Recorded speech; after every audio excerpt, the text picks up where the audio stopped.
Hello, my name is Sam Feltham and welcome to Top 10 Tuesdays here on Smash the Fat. For you today, we're going to be counting down the top 10 most beneficial herbs and spices. And just before we get into it, I just wanted to make sure we're all on the same page that I think herbs and spices can transform a meal from a boring bundle to a magical medley of flavours, boosting the nutrient density at the same time. So without further ado, these are my top 10 most beneficial herbs and spices.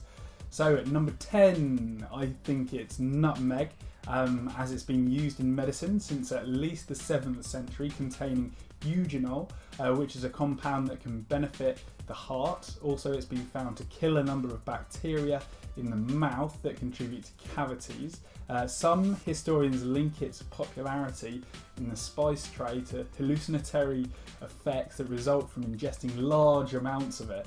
The euphoria, which is due to nutmeg's active ingredient, myristicin, I'm not exactly sure how to pronounce that, but it's described as similar to that caused by the drug ecstasy as well. And as well as making you hallucinate if consumed in large amounts, myristicin has also been shown to inhibit an enzyme in the brain that contributes to Alzheimer's disease and to improve memory.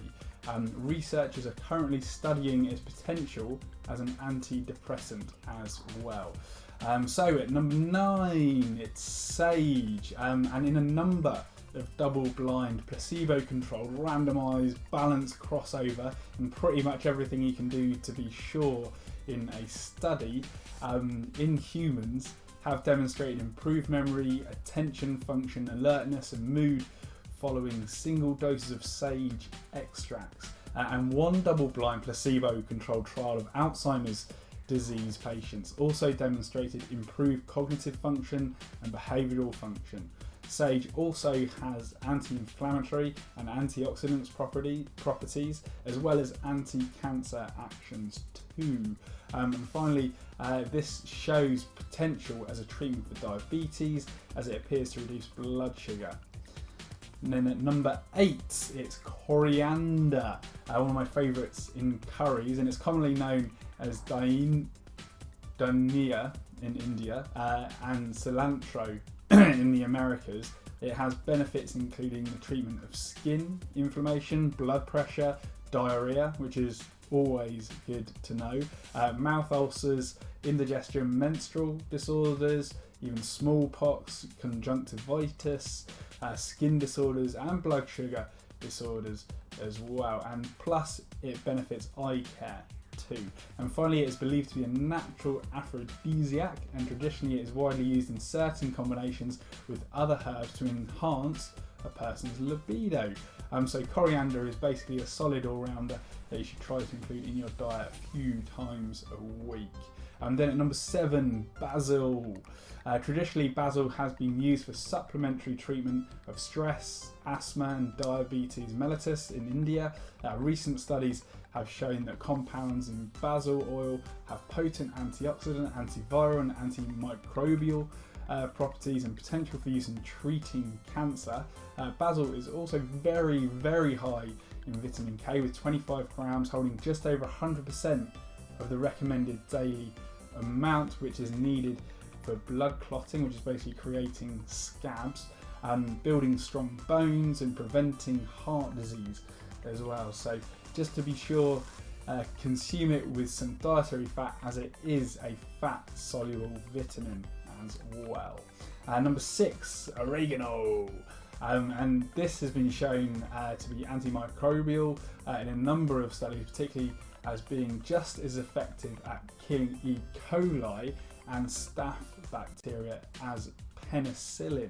And a team of British and Indian researchers reported that the essential oil of Himalayan oregano, or oregano depending on where you're from, has strong antibacterial properties that can even kill the hospital superbug MRSA, which is exceedingly interesting. The herb is used to treat respiratory tract disorders, gastrointestinal disorders, menstrual cramps, and urinary tract disorders. And biologists at the United Arab Emirates University reported in the journal PLOS One that oregano exhibits anti-cancer activity by encouraging cell cycle death of the MDA MB231 breast cancer line as well. So we're heading into the top 5, and number 5 is ginger. And in another double-blind placebo studies, ginger was found to be more effective for treating nausea caused by seasickness, morning sickness, and even chemotherapy, which I can tell you from experience is not nice. Ginger has also appears to have strong anti-inflammatory properties and can help with pain management. One study in subjects at risk for colon cancer found that 2 grams of ginger extract per day decreased markers for colon inflammation in the same way as aspirin. And finally, gingerol, the bioactive substance in fresh ginger, can help lower the risk of infections, and even ginger extract can inhibit the growth of many different types of bacteria, with it being very effective against the oral bacteria linked to inflammatory diseases in the gums such as gingivitis. Number 4, turmeric. This contains several compounds with medicinal properties, the most important of which being curcumin. This compound is a powerful antioxidant that helps reduce oxidative damage and boost the body's own antioxidant enzymes. Curcumin is very anti-inflammatory, and in fact it matches the effectiveness of some anti-inflammatory drugs. And a study in 2009 in Ireland found that curcumin killed off esophageal cancer cells in the laboratory. The researchers found that curcumin started to destroy the cancer cells within 24 hours, and cells also began to digest themselves as well. So very powerful stuff right there. Then at number 3, I think it's garlic. When eaten daily, garlic can help lower heart disease risk by as much as 76% by lowering blood pressure, thinning the blood, and preventing dangerous clots from happening, as well as acting as a powerful antioxidant. Garlic's sulfur compounds also appear to ward off cancer, especially stomach and colorectal cancer. The compounds flush out carcinogens before they can damage cell DNA, and they force cancer cells that develop to self-destruct. Strongly antibacterial and antifungal, garlic can also help with yeast infections, some sinus infections, and even the common cold as well. So if you ever do get a cold, make sure that you put some garlic in with your meal. Number 2, almost there, cinnamon. Cinnamon contains a helpful compound called cinnamaldehyde, which is responsible for cinnamon's medicinal properties. Cinnamon is most well known for its ability controlling blood sugar levels. It does this through several mechanisms, but mostly by slowing the breakdown of carbs in the digestive tract and improving insulin sensitivity. Studies have also shown that it can lower fasting blood sugars by a significant 10 to 29% in diabetic patients. So be sure to sprinkle anywhere from half to 2 teaspoons of cinnamon on your food per day, particularly with any carbohydrates that you're having, and particularly if you have diabetes as well. And then the top most beneficial herb and spice, in my opinion, is cocoa or cacao, depending on where you're from, how you want to pronounce it, and things like that. But I'm going to come clean before I get into this. I'm not entirely sure that cocoa counts as a herb or spice, but because I think it's so important to have in your diet, I'm going to make it number 1.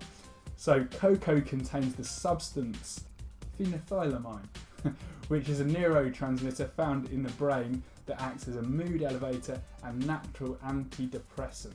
The University of Michigan Health System says that cocoa may also have the ability to boost endorphins, which act as a natural happy opiate, and are responsible for the highs that are often felt after exercising, laughing, having sex, or even winning the lottery if you're lucky enough to have that happen to you. Plus cocoa can boost serotonin, which is the neurotransmitter that antidepressants target in order to boost overall happiness levels. My recommendation is to have at least 1 cup of hot chocolate 1 hour before you go to bed, using a teaspoon of 100% cocoa powder. Make sure that it's 100% and not the sugar sweetened stuff.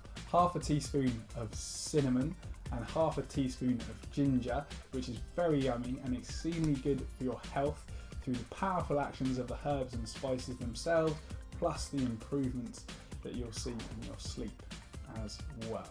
And that's it for today, guys.